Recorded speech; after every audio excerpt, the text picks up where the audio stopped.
Alors, Monsieur Floymont, je vais vous demander votre réaction face aux déclarations de l'échevin Baudelet qu'on a vues sur le plateau de ma télé, aussi dans la presse ce matin. Alors, quelles sont vos réactions? Vous faites partie de ceux qui ont signé la motion, en tout cas qui ont l'intention de signer. Oui, ben, je l'ai signé, je respecterai ma parole au conseil. Maintenant, Thierry, quelqu'un que j'apprécie très fort. À côté de ça, c'est vrai, il est très rigide, il fait très bien son travail, mais il est omnibulé par ses places de parking. Et alors, à certains moments, il a attaqué le bourgmestre, qui essaie de faire venir du monde. Mais à côté de ça, certains ont voulu construire, il a dit oui, sans place de parking, et à d'autres, ils refusent. Donc, parfois, il a... Pour certaines personnes, je vais dire 90% c'est OK, mais 10% parfois, si ça l'arrange, il essaie d'arranger aussi des histoires, alors qu'il se dit, Monsieur le Chevalier Blanc, il n'est pas tout blanc non plus. Ah oui, donc pour vous, son intégrité n'est pas à 100%? Non. Il est à 90% sûr, mais il y a quand même 10%. Parfois, pour 2 dossiers, ça a été 2 réactions différentes, alors que c'était le même dossier.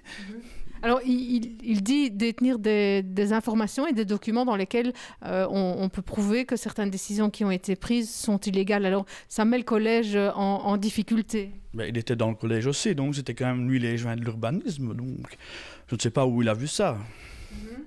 Donc il y a peut-être un dossier, et là il a dit lui-même, je veux faire un cas de cette personne-là, parce que c'est une personne proche du bourgmestre, mais est-ce qu'il a vraiment raison? Là je ne peux pas le jurer, je ne suis pas un spécialiste de l'urbanisme, mais je crois qu'il exagère un peu. Il voulait faire un exemple avec un copain du bourgmestre, honnêtement il a exagéré un peu. Alors est-ce que vous pensez que quand cette affaire sera terminée, si elle se termine, on arrivera à une sérénité enfin dans la majorité? Oui, déjà le collège, pour le moment, depuis 1 an, il y avait quand même une tension entre Thierry et Elmayer. Donc depuis 4 semaines, il ne vient plus. Honnêtement, le collège se passe beaucoup plus simplement. Disons, le problème que j'ai avec Thierry ici, donc il a toujours droit à avoir les ordres du jour et les PV, puisqu'il est toujours échevin. Et il restera peut-être encore après, on ne sait pas ce qui peut se passer le 20. Mais disons, il a quand même été divulgué à la presse des trucs du huis clos, donc avec le Bethléem, les terrains. Donc il a été divulgué à la presse alors qu'il n'avait pas à le faire. Alors qu'il sait très bien que le collège n'ira jamais acheter ce terrain-là, puisqu'on ne va pas aller dépenser 450 000 € pour rien.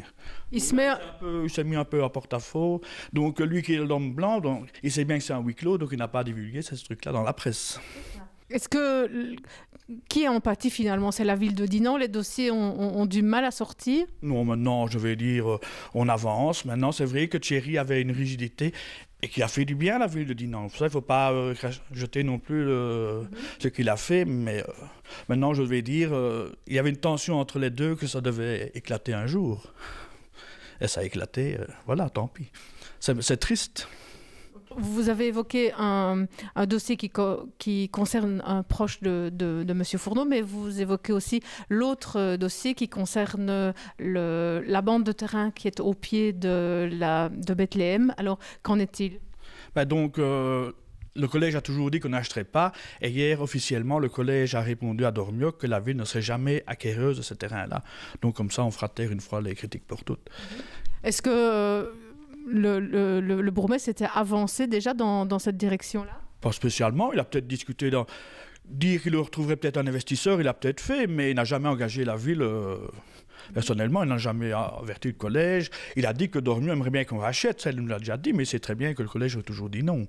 Et le bourgmestre nous a toujours soutenus, donc il n'y a pas de souci à ce point de vue-là. Et donc le collège a envoyé un courrier chez Dormioc? Oui, hier on a fait une lettre comme quoi, pour faire taire les rumeurs qu'on ne serait jamais acquéreur des terrains situés à Bethléem. Donc, vous venez de le dire, il est encore échevin, il le sera peut-être encore. Est-ce que ça veut dire qu'on pourrait ne pas arriver à la situation où il est éjecté? Ça va être un vote, il faut au moins 12 voix contre. Maintenant, s'il y a 2 malades dans la majorité, on ne sait pas ce qui peut arriver ce jour-là. Donc, il y a 13 signatures, mais ce jour-là, ou s'il y en a un qui retourne sa veste, c'est toujours dans le domaine du possible. Alors, le cas échéant, est-ce que c'est imaginable, envisageable de continuer avec lui en tant qu'échevin? Ce sera très dur, mais ce sera la légalité.